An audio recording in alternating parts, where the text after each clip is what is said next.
Halo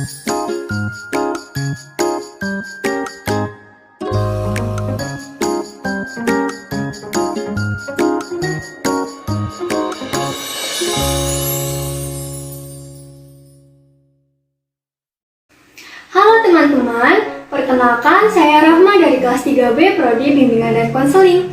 Pada video kali ini, saya akan membahas tentang pendidikan inklusi bagi anak slow learners. Yuk disimak! Apa sih yang dimaksud dengan slow learners? Anak slow learners atau dikenal dengan istilah anak lamban belajar, backward atau borderline. Anak lamban belajar berbeda dengan anak yang mengalami retardasi mental, underachiever, ataupun anak berkesulitan belajar.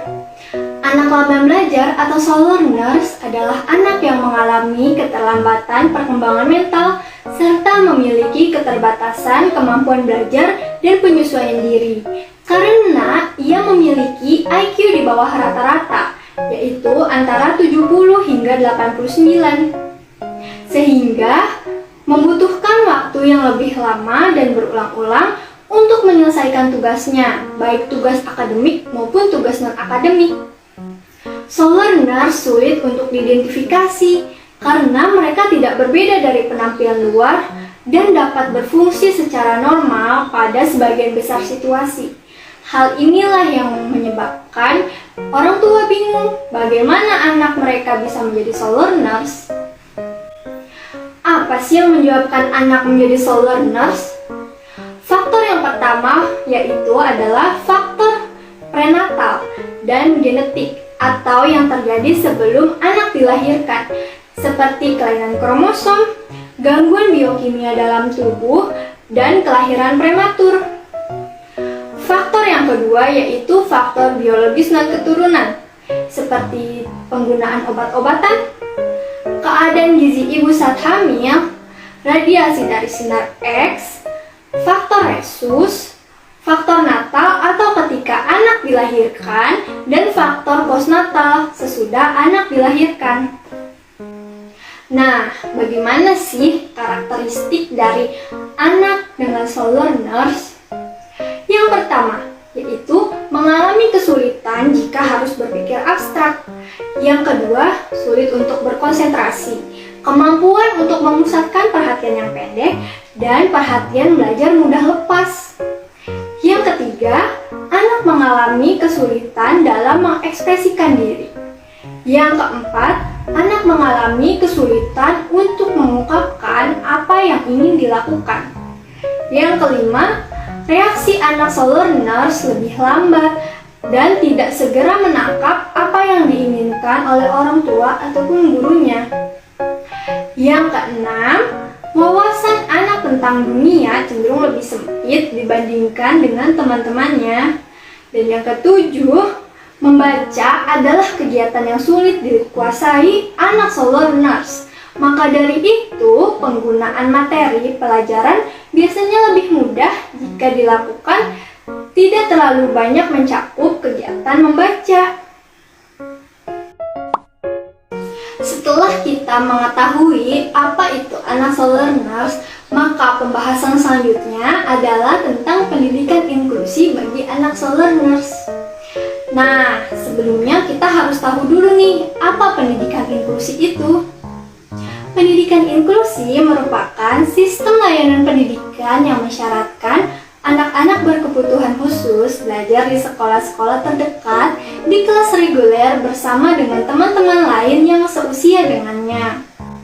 Lalu, metode pembelajaran apa sih yang dapat digunakan untuk menangani anak slow learner? Metode pembelajaran yang digunakan untuk anak slow learners tentunya berbeda dengan anak-anak yang lain. Yang pertama yang dapat dilakukan adalah concert instruction. Anak slow learners mengalami kesulitan untuk instruksi abstrak. Mereka akan lebih efektif dan belajar lebih baik dengan instruksi berpendekatan seperti lihatlah, rasakanlah, sentuhlah, dan lakukanlah. Yang kedua yaitu generalization.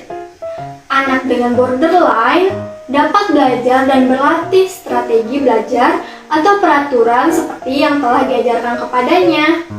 Namun, mereka sangat sulit untuk mengetahui kapan, di mana, dan bagaimana peraturan tersebut digunakan. Yang ketiga yaitu organizing instruction, yaitu menjelaskan materi yang sebelumnya sudah mereka kuasai untuk mempermudah penjelasan materi selanjutnya. Yang keempat yaitu increasing instructional efficiency.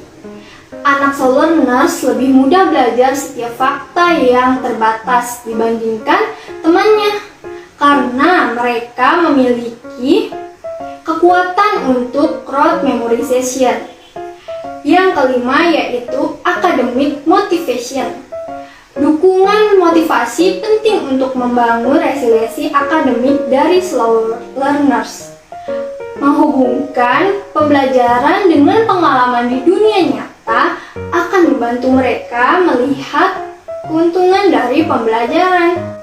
Yang keenam yaitu social and economic needs. Menghubungkan anak slow learners dengan teman-teman yang lain dalam kelompok melalui kegiatan untuk memberikan kesempatan anak slow learners berkontribusi secara signifikan terhadap motivasi dalam pencapaian akademik dan keberhasilan di sekolah. Sebenarnya, perlakuan anak slow learners dengan anak-anak yang lain di kelas inklusi tidak jauh berbeda.